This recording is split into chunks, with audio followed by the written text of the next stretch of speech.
I used to love traveling cheap. Airbnb always felt like a great deal. Cozy homes, quirky apartments, even historic places you'd never get to see otherwise. But after one night last winter, I swore I'd never stay in one again. What I experienced was not just creepy. It was something that made me question how many others had vanished behind the closed doors of someone else's perfect rental. I had a work trip in a smaller city up north. Hotels were expensive, so I booked an Airbnb that looked charming, a little two-story house on the edge of town. The photos showed antique furniture, lace curtains, a fireplace. The host's profile seemed normal. Just Lynn. No last name, no picture, but the reviews were all 5 stars. People calling it cozy and unforgettable.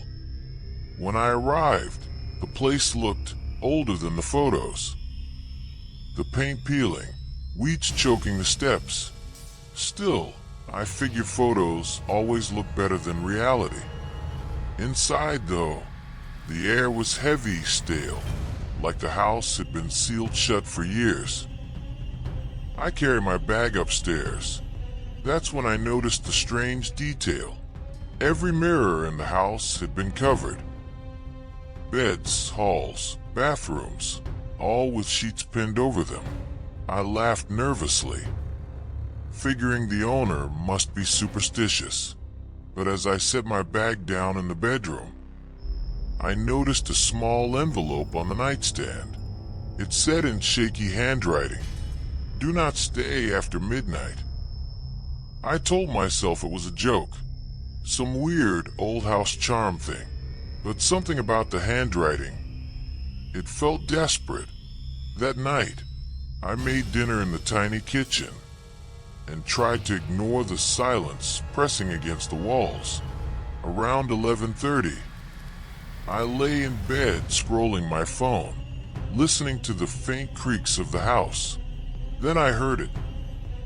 Soundscape, slow creak of floorboards above, though there's no upstairs beyond the attic. Footsteps, heavy, deliberate, moving across the attic right above my room. I froze. The listing hadn't mentioned anyone else being here. No shared space. I told myself it was just the house settling. But then, the footsteps stopped. Directly above me, the air grew colder. My phone flickered and died, even though it had been fully charged. And then, something soft tapped against the sheet covering the mirror across the room. I sat up, whispering to myself, "Don't look. Don't." But the sheet began to move, tugging inward like something behind it was breathing. The pins holding it fluttered loose. I grabbed my bag and bolted for the stairs, but halfway down I froze. The bottom of the staircase was blocked by a figure, a woman, pale, wearing an old-fashioned dress, her face obscured by long black hair. She didn't move. She just stood there, head tilted slightly, listening. I staggered back, heart hammering, and ducked into the nearest room, the bathroom. I slammed the door, locked it, and pressed my back against it. The bathroom mirror had no sheet. For the first time I saw one uncovered, and in it, I wasn't alone. Behind me in the reflection, 3 figures stood, all pale, all watching, their faces blurred, their eyes empty sockets. I whipped around. The bathroom was empty. But when I looked back at the mirror, the figures were closer. The lock on the door clicked. Slowly, deliberately, turning on its own. I braced against it, whispering, begging it not to open. But then I realized the sound wasn't the door at all.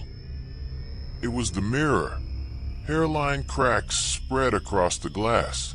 From inside, hands pressed out, pale fingers straining through the surface like it was thin ice.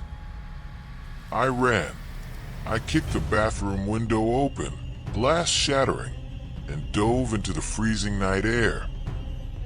I didn't stop running until I reached the main road.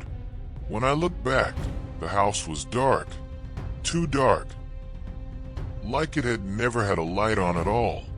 The next morning, I tried to pull up the Airbnb listing to report what happened, but it was gone, completely erased. I contacted Airbnb support, but they claimed no such property had ever been listed under that name or address. Weeks later, I drove back to see it in daylight, but where the house had been was just an empty lot, overgrown grass. Nothing else. I don't know who Lynn was. I don't know what I saw, but I do know this.